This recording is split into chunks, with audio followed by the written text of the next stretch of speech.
When I'm not talking restorative justice and criminal justice reform, I am spending time crafting and making all kinds of cool things with my Cricut machine because I've become a crafter now that I have a small toddler.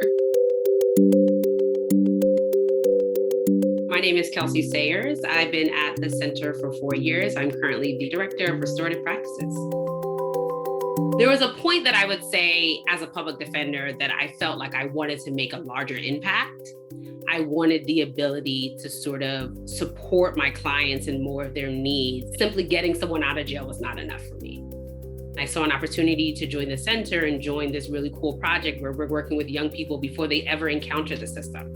The foundation of restorative justice is really community building. So when we're doing a restorative process, where we start is how do we make people feel like he's not a stranger to you? How do we make you feel like you're a brother to somebody, you're somebody's son? So when you get to know some of them, to give them the benefit of the doubt.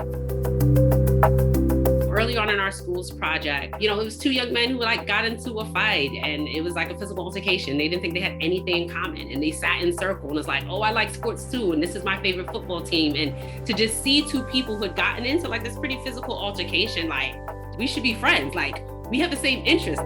Our culture tells us that actually, if I'm harmed, I'm gonna wanna see you get harmed. And what we find in RJ is that no, when I'm harmed, I'm saying, I actually don't want you to experience that kind of harm. I want you to be successful, and I appreciate the fact that you're actually taking active accountability for the way that you harmed me and that you want to move forward in a positive way, and I want to support you in doing that. The great thing about being an RJ facilitator is that you're telling your stories. When we're asking someone to share a story about a time that they've harmed someone, I'm sharing a story about a time that I harmed someone, something that I'm personally working on that I also want to support them in. As a professional, you're often trained to listen, and you're analyzing and anticipating and trying to figure out why someone is saying that.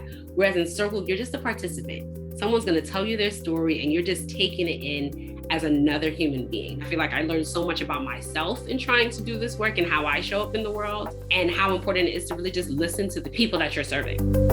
What I've been most proud of in terms of RJs in schools is giving students voice who I think are often ignored. So we had a group of our students at one of our schools, won the NPR student podcast competition.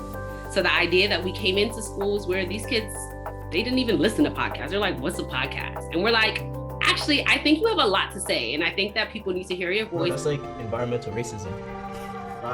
Climate change is racial injustice. I think something that's been reassuring about beliefs that I've had that I feel like this job has really shown me is that our deep ability as human beings to be connected to one another.